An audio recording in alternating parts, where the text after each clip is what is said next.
Olá, amigos, bom dia! Tudo bem com vocês? Esperamos que sim, pois queremos a sua companhia para mais essa edição de Gente Faz, que é exibido todos os sábados aqui na sua Tarobá.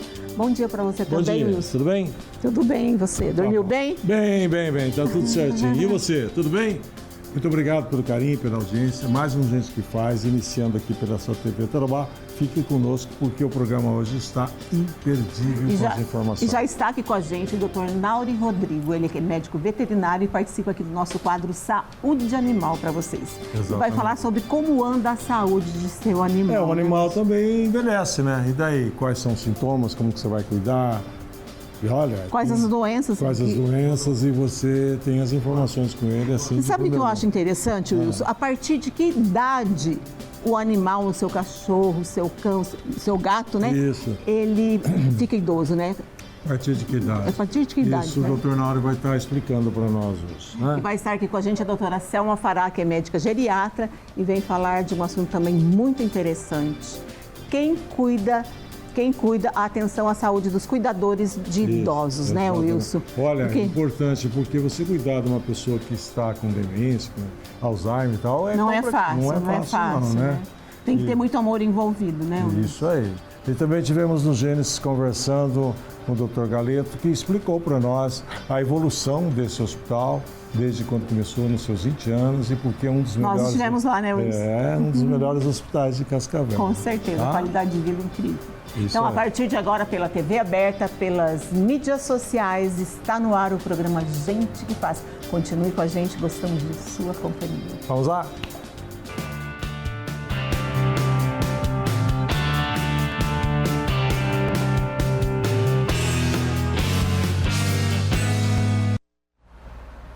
Muito bem, recebemos agora o Dr. Nauri Rodrigo, médico veterinário, ele que é oncologista. Então, a gente sempre está trocando informações com ele, porque é um aprendizado eterno. Bom dia, doutor. Tudo bem contigo? Bom dia, Wilson. Tudo bem? Graças a Deus, tudo certo. Que bom. A gente estava conversando sobre as doenças, as coisas que acontecem com os nossos animaizinhos.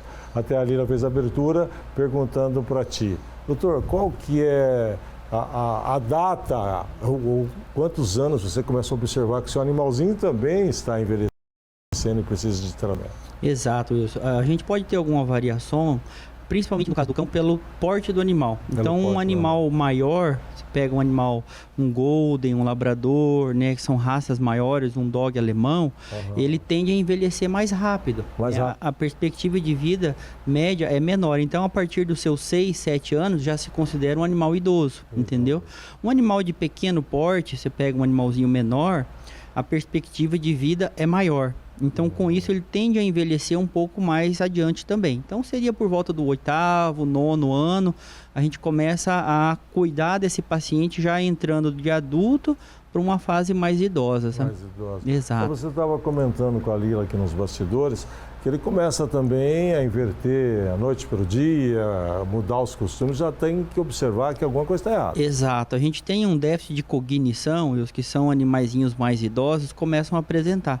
Esse déficit de cognição são com alterações comportamentais. São alterações que você começa a perceber na rotina, no seu dia a dia. O horário da alimentação, esquecimento, troca muitas vezes o dia pela noite, então o animal às vezes se movimenta pela casa durante a noite, caminha, às vezes até vocaliza, uiva, late, entendeu? E às vezes dorme o dia todo.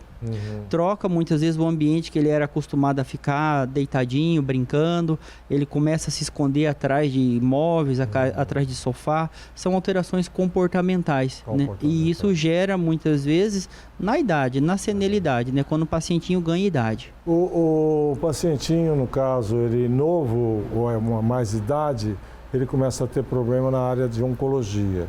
E daí, como que você detecta, qual o momento que você vai dizer, olha, isso aqui é paliativo? Exato, né? Ele tem metástase também? Tem metástase, tem. O grande dilema que a gente enfrenta, né, na oncologia é justamente isso. A gente fazer esse estadiamento, quando chega um paciente para nós oncológico, a casuística no animal jovem ainda é baixa, não temos uma alta casuística, isso é bom. Ainda é uma doença de pacientes de meia idade para frente a maior porcentagem, mas a gente tem animal jovem que já passou por tratamentos oncológicos. O que acontece? Quando a gente enfrenta um paciente, né, nesse momento, um diagnóstico de alguma doença oncológica, a gente vai fazer o estadiamento, igual nós humanos. Então, a gente vai lançar mão de exames de imagem, exames, né, para a gente detectar a possibilidade de metástase. Então, quando a gente enfrenta uma neoplasia primária, onde a gente há uma possibilidade de tratamento, seja cirúrgico, seja quimioterápico, seja imunoterapia ou o conjunto desses tratamentos, a gente ainda pode ter um prognóstico bom, possibilidade de cura. Então é igual o ser humano, ele tem a químio, tem a rádio, o imunológico. Isso, exatamente, tem todas essas possibilidades. O maior sofrimento, o maior dilema que nós temos, que é também o que acontece com nós humanos, é quando a gente enfrenta um paciente metastático. Aí complica, porque às vezes não é um único sistema que está comprometido. Às vezes você detecta uma neoplasia primária e isso já está comprometendo outros tecidos. Às vezes tecido linfático, já tem metástase em linfonodo, às vezes tem metástase hepática. A gente enfrenta muita metástase pulmonar. Então, às vezes, nesse conjunto todo, com esse estadiamento do paciente, a gente percebe e a gente chega à conclusão junto com o responsável, junto com o tutor do animalzinho, que a possibilidade de cura é muito baixa. Muito baixa. Então, nesse momento, né, a gente caminha esse paciente para uma sobrevida, né, um cuidado paliativo e sempre com um objetivo, que esse paciente tenha qualidade de vida. Eu preciso que esse paciente, nessa fase mais crítica da vida dele, né, e a família como um todo, porque ele é um membro da família, que a gente proporcione um conforto. A gente proporcione uma qualidade de vida para esse animalzinho. Sim, esse é o objetivo. O objetivo daí nessa parte ele pode ficar em casa ou fica contigo lá. Isso, exato. Depende, às vezes, por exemplo, eu tenho animaizinhos que vêm, fazem medicações injetáveis, faz o uso de um fluido, hidrata, toma vitamina, repõe os eletrólitos, volta para casa e a gente vai nesse vai e volta dando qualidade de vida. Cuidado com dor, analgesia, uma boa alimentação, suplementação, porque geralmente já são animais que tem outras comorbidades. Então, às vezes é um paciente cardiopata, às vezes é um paciente nefropata e é um paciente oncológico. Então, junta todas essas alterações que a gente precisa, né, dar qualidade de vida, evitar o sofrimento desse animalzinho. Muito bem.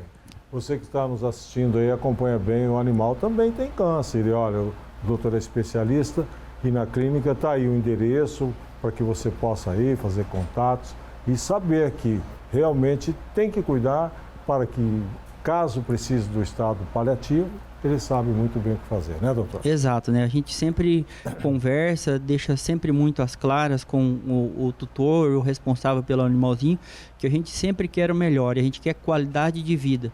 Às vezes a cura, né, assim como nós humanos, às vezes não é possível, mas a gente quer que esse pacientinho sobreviva com qualidade, que ele tenha uma boa sobrevida com conforto. Esse é o que a gente sempre almeja. A alimentação tem alguma coisa a ver que nem o ser humano, porque você pode pegar uma ração, pegar outra e tal, e vai fazer com que a doença aumente? Tem isso também? Não tem. Algumas doenças, alguns tipos de neoplasia, a gente pode ajustar a dieta, né? Sim. Algumas dietas podem ser ajustadas, né? Existem dietas cetogênicas com baixa de carboidrato, aumento de proteína. Isso às vezes minimiza, né, a questão oncológica, porque a neoplasia, a célula tumoral, né, se alimenta muito de glicose. Exato. Então a gente muitas vezes proporciona uma dieta mais cetogênica para esse paciente, uma dieta com mais gordura, uma dieta mais proteica, com menos carboidrato, buscando esse equilíbrio e essa diminuição de substrato para a célula tumoral. Então, isso, a questão da dieta sempre é ajustada. Às vezes, um paciente também já tem uma caquecia, perda de massa muscular, porque já é idoso. Então, a gente tem essa suplementação para melhorar a condição muscular desse paciente, porque às vezes gera uma fraqueza, uma dificuldade na mobilidade, né? A parte articular, então suplementar condroitina, suplementar a parte articular, então tudo isso a gente vai ajustando. A higienização do ambiente do animal pode ser diário, semanal ou reflete alguma coisa no tratamento? Depende muito do estado que ele está. Por exemplo, se é um animalzinho com um pelinho mais longo, que às vezes ele tá com dificuldade às vezes de levantar, ele está com dificuldade às vezes de ir até o local que ele era habituado a fazer as necessidades. Muitas vezes esse animal precisa mais de cuidado porque às vezes pode ficar úmido, às vezes deita no xixi, você entendeu? A gente tem paciente que faz uso de fraldinha. Certo. Então, às vezes, esse cuidado é diário, né? De higienização. Tem paciente que às vezes ele ainda tem uma boa mobilidade, ele consegue se locomover, ele vai no lugarzinho que é habitual fazer o xixizinho dele. Esse ambiente daí já deixa mais tranquilo e o paciente passa a rotina de uma semana, 15 dias para fazer a higienização, tomar um banhinho, né? Como o ser humano faz o diálogo, o tutor aí tem que estar bem esperto, porque é importante, eu sempre digo, a pessoa que está fazendo tratamento oncológico, a família tem que estar presente, tem que estar junto, porque esses animais, né, comparando com nós humanos, às vezes passa muito tempo deitado, às vezes é um animal idoso, então a gente tem que cuidar, começa a ter escaras, começa a ter lesões na pele, né, por muito tempo em decúbito. Então esse cuidado com a higienização, manter o animal seco, manter o animal se necessário com uma fraldinha, né, o cuidado, né, igual você comentou, de toda a família, né? Se às vezes é uma família que mais pessoas trabalham, ficam poucas pessoas em casa, às vezes o animal passa o dia conosco na clínica, né, e a pessoa retorna do trabalho, final do dia, e leva o animalzinho para casa. Então todas essas situações são possíveis de ir se ajustando para proporcionar o bem-estar para o animalzinho, né? É detectado uma análise que você viu que tem o tumor, um CA. A análise citopatológica é o mesmo processo que é feito do ser humano, vai a peça para tal. Qual é o tempo que demora isso? Entre 5 e 7 dias, não é muito demorado. Entre 5 e 7 dias, algumas amostras podem demorar um pouco mais. Por exemplo, se amostras ósseas, onde tem que passar por descalcificação, às vezes demora um pouco mais, vai em torno de 15 dias. Mas hoje, um resultado histopatológico para nós, em torno de uma semana a gente já tem. Não é demorado. Às vezes a gente manda, por exemplo, para imunistoquímica, depois do anátomo, às vezes você precisa lançar mão de um exame mais detalhado, de uma imunistoquímica, demora mais uns 15 dias. Mas no mais tardar, em 3 semanas, você tem todo o diagnóstico desse paciente. E dependendo da química também, os pelos vão cair, igual você. Podem cair, às vezes muda a textura quando ele volta, entendeu? A pele pode ficar um pouquinho mais escura nessa fase transitória. Alguns animais ficam carequinhas, pode. Dependendo do protocolo, pode sim. O tutor, quando recebe essa notícia, qual que é a reação geralmente que você vê? Olha... Geralmente é uma notícia triste, uma notícia ruim de se dar, né? A gente, quando vai dar um resultado, um diagnóstico oncológico, nunca é uma notícia boa, né? E às vezes o dilema é que o tutor, a família, às vezes está passando ou já passou na família, entendeu? Com os familiares. E às vezes eles remetem a essa lembrança, né? Então, geralmente é um momento triste, porque ele remete a um tio, um pai, uma mãe, um irmão que já passou por tratamento oncológico. Mas isso acaba nos ajudando porque nos dá estímulo e nos dá força, né, para esse responsável, para esse tutor do animalzinho, né, cuidar daquele animalzinho com zelo, com cuidado, né? Assim como ele cuidou do ente dele, né? Com um ente querido que passou por isso na família, ele acaba também proporcionando isso ao pet, né? Muito bem. Tá aí as informações para você, tá aí o endereço na sua tela. Entre em contato, procure realmente fazer o melhor para o seu animalzinho. Doutor, obrigado. Fica aí a orientação para as pessoas que gostam do seu pet, que preste atenção, porque no caso de CA, procurá-lo para que possa fazer no início, né? Isso. Você tem cura? Tem, no início. Exatamente. É isso que eu sempre falo. Se o seu animalzinho tem um nódulo, tem um tumor, ou já tem uma coleta de material, já tem um diagnóstico, né, procure um especialista para que o primeiro tratamento, a primeira abordagem desse paciente seja mais eficiente possível. Sim. Que é onde a gente tem a maior possibilidade de um tratamento curativo. É nesse momento. Muitas vezes chega para nós já uma reincidência. Já operou, às vezes, de uma forma errônea, já tirou, às vezes, de uma forma errônea, não deixou uma margem satisfatória e chega para nós já muito tecido comprometido. Então, vamos atender e estaremos ali para fazer o melhor pelo seu pet. Muito obrigado pelo espaço, pelo tempo que você veio até aqui. E está aí a informação para você. Faça contato e cuide do seu animal. Felicidades, doutor. Obrigado. Um grande abraço Ótimo final de semana a todos. E a todos os seus colegas. Obrigado, tudo de bom. Pois é, Lília, viu quanta informação importante? Obrigada, doutor Nauri, pela participação. Tenho certeza que foi de grande valia. Nós vamos agora para um rápido intervalo comercial. Voltamos já já, mostrando mais gente que faz para vocês. Não saia daí não, gostamos de sua companhia.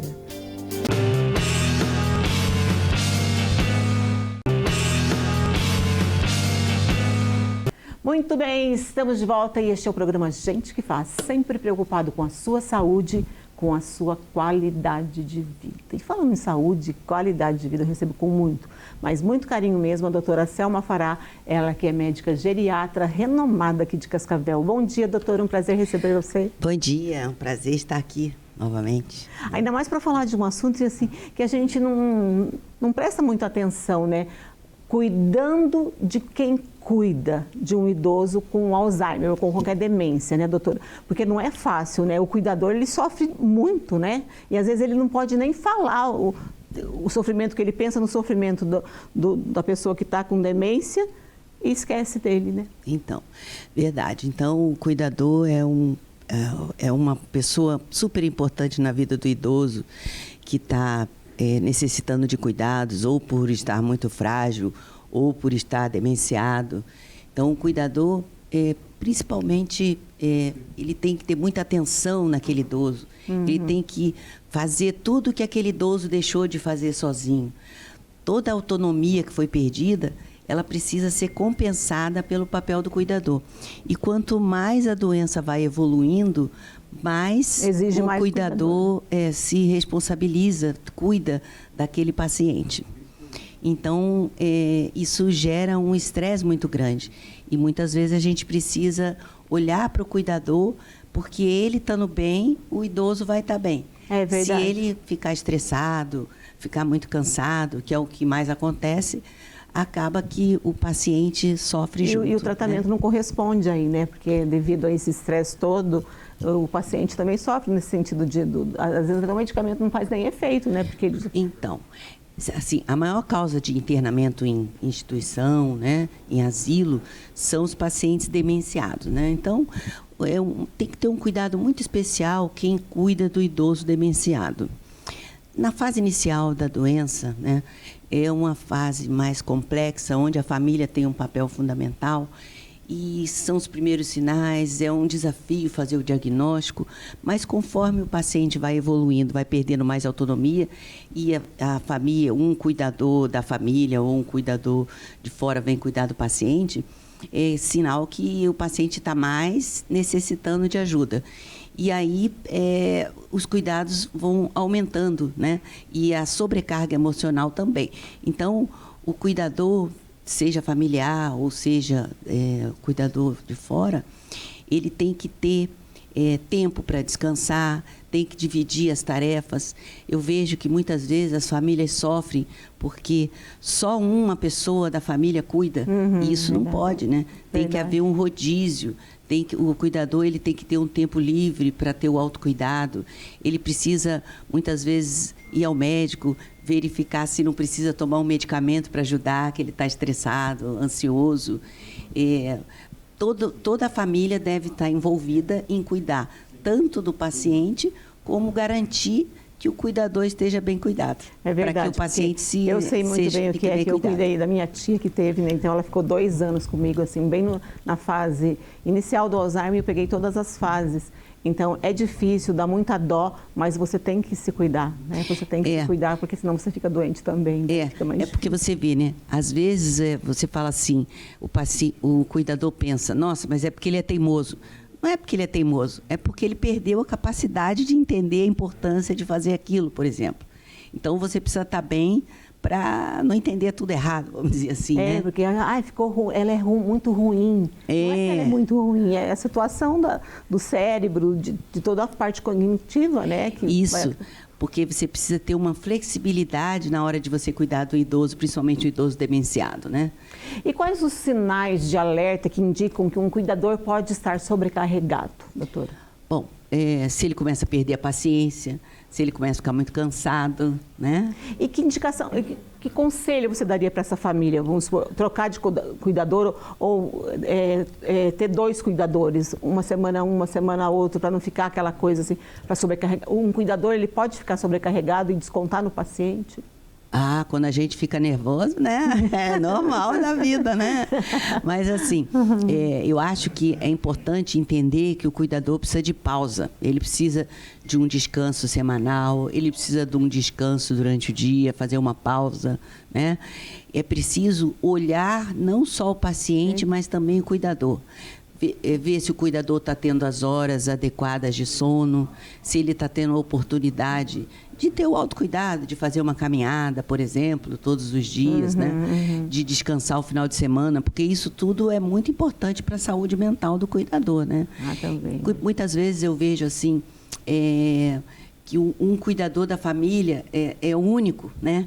Então não pode, tem que haver um rodízio. Final de semana, os outros irmãos revezarem, cuidarem do papai ou da mamãe que está doente também, né? Verdade. Então, eu acho que é isso aí. Olhar para o cuidador, primeira coisa. Outra coisa também, é importante a gente conhecer sobre a doença, né? Tanto a família como o cuidador. Porque aí você vai entender melhor como que é essa sobrecarga, como que você deve levar esse cuidado para o paciente no dia a dia, para que isso também não seja tão cansativo e estressante para o cuidador. E quais as práticas ou hábitos simples que podem ajudar o cuidador a manter sua saúde e bem-estar no dia a dia? Você pode dar uma dica, né? Então, eu acho assim, ter uma rotina. Então, tal hora vai acordar, tal hora vai tomar café, tal hora vai fazer isso, tal hora o cuidador vai ter o tempo para fazer aquilo para ele mesmo. Entende? Isso é muito importante. O seu espaço. Né? Isso, tem que ter uma rotina de cuidados que sempre deve ser a mesma, né? Que é para poder ficar menos estressado, né? Uma coisa que eu vejo que é muito difícil, né, para o cuidador, principalmente o cuidador da noite, né? Então, as famílias ficam cansado, porque você trabalha o dia inteiro, né? E chega à noite, o paciente não dorme, né? Então, isso é uma luta. E para nós médicos também é difícil, porque essa insônia do paciente demenciado, por exemplo, é uma complexidade para o tratamento, não é uma coisa tão simples, né? E aí a família fica muito nervosa, o cuidador fica muito cansado por causa dessa dificuldade de dormir à noite, né? Aí a gente entra com aquela rotina de hábitos, né, para cuidados com sono, tipo acordar muito cedo, mais cedo, né? Colocar o paciente para tomar sol, evitar que o paciente fique muito tempo em tela, dar uma atenção maior durante o dia, levar para caminhar, para que o paciente tenha vontade, tenha mais sono durante a noite, né? E Verdade. Isso é um desafio para a família, quando o paciente não dorme, né? Verdade. Porque aí ninguém dorme, quando o paciente está agitado à noite e não dorme. Então, isso é uma coisa que atrapalha muito a vida do cuidador. Viram só que dicas super legais da doutora Selma, gente? Ela atende lá na clínica Espaço Vida Nova, né, da doutora Selma? Isso, é o consultório. Muito bom. Obrigada pela participação, eu tenho certeza que foi de grande valia. E agora, gente, eu vou dar um recadinho super 10 da Unimed Cascavel para vocês. A maior cooperativa de saúde do mundo quer estar ainda mais pertinho de você. Mantenha os seus dados cadastrais sempre atualizados, para ficar mais conectado à Unimed. Para oferecer o melhor para a sua saúde, a gente precisa saber onde te encontrar. Fique por dentro de projetos da medicina preventiva, novidades e tudo que é importante para você usar seu plano. Você pode atualizar seu cadastro pessoalmente, pode acessar o portal do beneficiário, pode atualizar pelo app Unimed Cliente Paraná ou ligar para o nosso saque. O número é 0800 041 4554, 0800 041 4554. Aqui tem gente, aqui tem vida, aqui tem Unimed Cascavel. Pois é, tá aí. Se eu fosse você, dava uma ligadinha para poder saber e entender que a Unimed faz o melhor para você. Lila, nós tivemos essa semana fazendo uma matéria no Centro Hospitalar Gênesis, fantástica, muito fantástica. Doutor Danilo Galeto. Só de falar do Gênesis, né, Wilson? Doutor Danilo Galeto explicando para nós que 20 anos, ele é um dos fundadores, né, da evolução das cirurgias, da IA, a importância dentro da medicina. A inteligência artificial nos hospitais, olha só que 10, né, Isso, a doutora Selma tem falado para nós também bastante e faz parte da vida. Vamos conferir a matéria? Dá uma olhada. Super 10 para vocês. Vejam lá. Estamos no Centro Hospitalar Gênesis. E hoje vamos conversar com o Danilo Galeto, ele que é obstetra, ginecologista, falar um pouquinho também idealizador e fundador do Centro Hospitalar Gênesis. Como é que você avalia esse crescimento, 20 anos depois, essa mega estrutura, e as pessoas que aqui passam, precisam, saem valorizando e elogiando esse hospital? O que você atribui? Muito bem, Wilson. A idealização do hospital surgiu há mais de 20 anos atrás. Nós tínhamos hospitais em Cascavel, tinha um bom atendimento, mas não excelente atendimento, humanizado. Então, esse grupo de mestres se juntou e falou, vamos fazer um hospital com a cara da nossa casa. Não uma cara de hospital, né? Então, quartos bons, né? Apartamentos e principalmente o atendimento humanizado. Então, a pessoa sai super satisfeita. Um bom médico, uma cirurgia que correu tudo bem, foi bem atendido, comeu bem. Sim. E vai embora feliz. A implantação da IA na medicina, como é que você vê? Maravilhosa, maravilhosa. A inteligência artificial, ela nos traz, assim, em segundos, problemas médicos que são resolvidos, assim, com simples pesquisa. E a inteligência artificial trabalhando na robótica, na cirurgia, né, faz com que os resultados sejam muito melhores. Por exemplo, o tal do ChatGPT. Sim. Quem usa, eu estou usando direto. Você põe lá qualquer coisa, inclusive imagens de ressonância. Minha sobrinha teve um problema na coluna, ela colocou a imagem da ressonância ali no ChatGPT e falou, me dê um laudo. Maravilha. Aí você fala, meu Deus do céu, vai substituir o radiologista? Não sei. A inteligência artificial vai substituir o advogado? Você coloca lá uma ação e ele te dá um parecer, né? Então, ela está evoluindo diariamente, né? E para a medicina é maravilhoso. Claro. Eu estou usando, agora eu estou comprando. O paciente chega, boa tarde, olha ali, né? Agora não. Então, vou instalar hoje, comprei meu laptop, ligo o computador, ou gravação e falo, olha, a senhora está sendo gravada. Então, eu pergunto toda a história clínica olhando para ela, sim, sem ficar escrevendo nem digitando. E ela me transcreve uma consulta médica maravilhosa, melhor do que eu escrevendo. E eu não vou perder tempo, eu vou ganhar 38 horas a menos, porque esse negócio de ficar copiando. Então eu dito ao meu gravador todos os exames dela, toda a consulta e as abobrinhas. O Corinthians ganhou ontem. Isso aí não é colocado, então é colocado. Tá, mas aqui é só a gente fechar com chave de ouro. Satisfeito, um sonho que você tinha 20 anos atrás, eu estava aqui. Como é que vai ser, doutor Danilo? Tá, pois é, pretendemos. Hoje, sonho realizado com satisfação, não só para vocês médicos, mas para todos nós que somos pacientes. Foi muito difícil no início, porque nós fizemos 20 leitos. Todo mundo falava, vocês vão falir. Não existe hospital de 20 leitos com centro cirúrgico. E sobrevivemos tudo, sempre reinvestindo dentro do hospital, aumentamos o número de leitos, sim. Acho que nós temos quase 60 hoje. Quase 60 leitos, né? E tende a aumentar, existem planos até de fazer a UTI. Os pacientes ficam com medo, doutor, não tem UTI. Eu falo para elas, você não vai ser operada dentro da UTI. A UTI é para depois, né? Isso aí. Se você tiver uma complicação, que é muito raro, você precisa ser transferida, porque às vezes você vai operar dentro do hospital com UTI, que a UTI está lotada. Sim. Você tem que transferir para um outro local. Sim.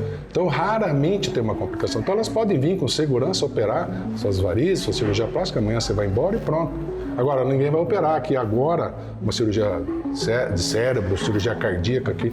Aí você precisa desse suporte. Mas assim, nas cirurgias de média complexidade baixa, aqui é o melhor lugar da cidade, sem dúvida. Eu posso falar, já usei, né? Eu posso falar, já usei, fui paciente, sou amigo, há mais de 20 anos aqui participando. E eu diria para você, tem alguma coisa para ser feita que você pensa na sua saúde? Centro Hospitalar Gênesis. Aqui tem de tudo para você ser o melhor em saúde. E esse foi mais um Gente que Faz aqui pela sua Tarobá, né, Wilson? Obrigado pelo carinho, pela atenção. Sábado que vem a gente volta, tem um ótimo final de semana. E saiba que aqui na Tarobá tem gente que faz. Obrigado para você que nos assistiu. Maiores informações você acompanha no site da Tarobá. Tá tudo aqui. Confia. Nós voltamos semana que vem. Até lá. Valeu. Tchau, tchau.